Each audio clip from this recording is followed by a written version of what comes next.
Good morning, children. We were doing simple equations and we have done till exercise 3.2. So now we are here in exercise 3.3 and today is 23/6/2020. So here in exercise 3.3 we need to set up the equation from the given statement and then we need to solve.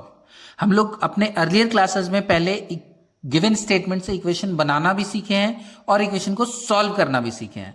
तो आज हम लोगों को पहले equation बनाना है और फिर उसको सॉल्व करना है। तो जैसा कि हम लोग देख रहे हैं पहले क्वेश्चन, फर्स्ट क्वेश्चन का क्वेश्चन ए दिया हुआ है, the sum of 3 times a number and 15 is 42।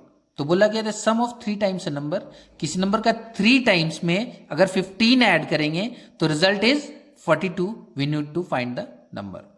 तो हम लोग देखते हैं यहां पर इसका सॉल्यूशन। हम लोग मान लेते हैं कि नंबर x है, let the number b is equals to x।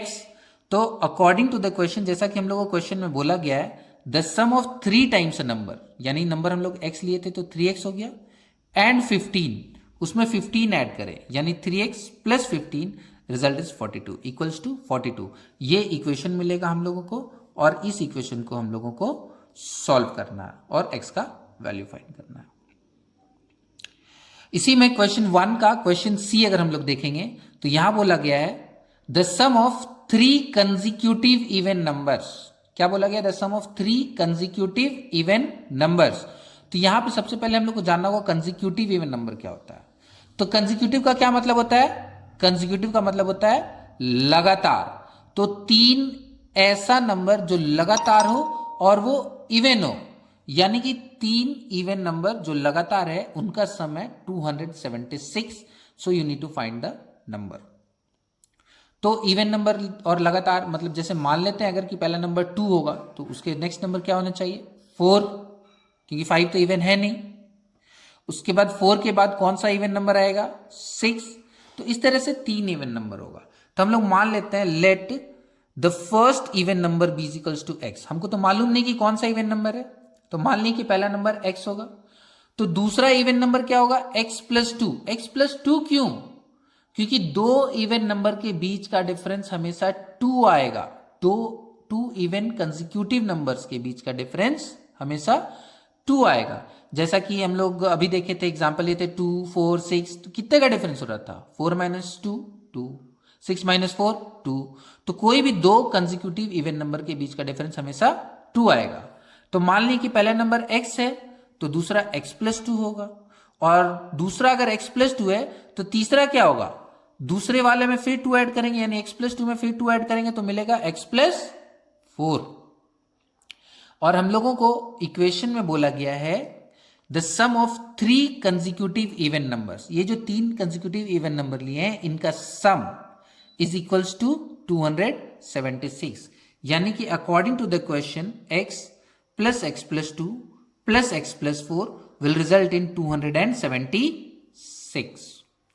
और फिर इसको हम लोग सॉल्व करके x का वैल्यू निकाल लेंगे। x का वैल्यू निकाल लेंगे तो पहला नंबर मिल जाएगा, उसमें 2 ऐड कर देंगे दूसरा मिल जाएगा, उसमें 4 ऐड कर देंगे तीसरा मिल जाएगा। In this way we will solve this question. चलो 1 का एक और क्वेश्चन हम लोग देखते हैं। तो 1 का जैसे f देख रहे हैं अभी, तो 1 का f में बोला गया थिंक ऑफ ए नंबर। एक नंबर के बारे में सोचो। मान लेते हैं कि कोई नंबर x होगा, एड 11 टू इट। जो x है उसमें क्या ऐड करना है? 11, यानी x plus 11, and divide the sum by 7। और जो तुमको सम मिला उसको 7 से डिवाइड करो। डिवाइड करने के बाद जो रिजल्ट होगा वो होगा 9। तो नंबर क्या था? तो इसको सॉल्व करने के लिए हम लोग फिर एक इक्वेशन बनाएंगे। तो मान लेते हैं कि वो नंबर क्या है? x है। इक्वेशन में हम लोग को बोला गया था x में क्या ऐड करना है? जो नंबर है उसमें क्या ऐड करना है? 11। तो x प्लस 11 किए, और जो ऐड किए, जो रिजल्ट आया ऐड करने के बाद उसको 7 से डिवाइड करना है। तो x plus 11 by 7 and the result is 9। Again you all know how to solve this equation. You can solve and get the value of x। चलिए यहां तक तो समझ गए। एक और हम लोग आज के लिए लास्ट क्वेश्चन देख रहे हैं। तो मान लेते हैं कि जैसे क्वेश्चन नंबर 2 में बोला गया है द कंप्लीमेंट्री एंगल, यहां क्वेश्चन नंबर 2 है, the complementary angles differ by 20 degree. जो कंप्लीमेंट्री एंगल्स है उसका डिफरेंस 20 डिग्री है, find the measure of each angles. इस क्वेश्चन को सॉल्व करने के लिए पहले हम लोग को यह जानना जरूरी है कि कंप्लीमेंट्री एंगल्स क्या होता है। तो कंप्लीमेंट्री एंगल्स क्या होता है, तुम लोग को पहले पढ़ाया जा चुका है। कंप्लीमेंट्री एंगल्स क्या होता है? कंप्लीमेंट्री एंगल, यस, जो तुम सोच रहे हो। कंप्लीमेंट्री एंगल्स मतलब दो ऐसा एंगल जिसका सम 90 डिग्री हो। हम लोग बहुत बार इस तरह का क्वेश्चन बनाए हैं कंप्लीमेंट्री एंगल पे बेस्ड, कि कोई भी दो एंगल जिसका सम 90 डिग्री है तो वो दोनों एंगल कंप्लीमेंट्री एंगल कहलाएगा।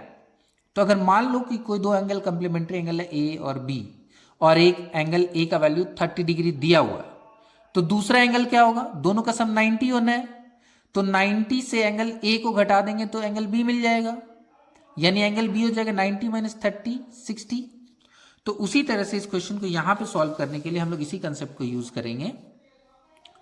मान लेंगे कि एक एंगल x है, let the angle b equals to x। अगर एक एंगल x है तो उसका कंप्लीमेंट्री एंगल क्या होगा? Complementary angle is equals to 90 minus x हो जाएगा। अगर एक एंगल x है तो दूसरा उसका कंप्लीमेंट्री एंगल 90 माइनस एक्स हो जाएगा। क्यों? क्योंकि दोनों का सम 90 होना चाहिए, क्योंकि यहां बोला गया है कि दोनों एंगल कंप्लीमेंट्री है, यानी दोनों का सम 90 है। तो एंगल हमारा x है, कंप्लीमेंट्री एंगल 90 माइनस एक्स है, और क्वेश्चन में बोला गया था दोनों एंगल का डिफरेंस 20 डिग्री है। तो अकॉर्डिंग टू द क्वेश्चन हम माइनस कर देंगे, एक angle x minus 90 minus x is equals to 20 degree. अब इसको सॉल्व करोगे तो x मिल जाएगा, यानी एंगल मिल जाएगा। उसके बाद उसको कंप्लीमेंट्री एंगल भी फाइंड कर सकते हो। In this way we can solve all the questions given over here. So now this is time for today's work. आज हम लोग सीखे स्टेटमेंट से इक्वेशन बनाना और फिर गिवन इक्वेशन को सॉल्व करके उसका वैल्यू फाइंड करना। तो हम लोग का क्वेश्चन जो आज हम लोग सीखे हैं उसके अकॉर्डिंग जो आज हम लोग का वर्क है वो एक्सरसाइज 3.3 क्वेश्चन 1 ऑल। हम अभी यहां पर जो सॉल्व किए, यहां पर हम सिर्फ इक्वेशन बनाकर छोड़ दिए हैं, क्योंकि you all know how to solve the equations.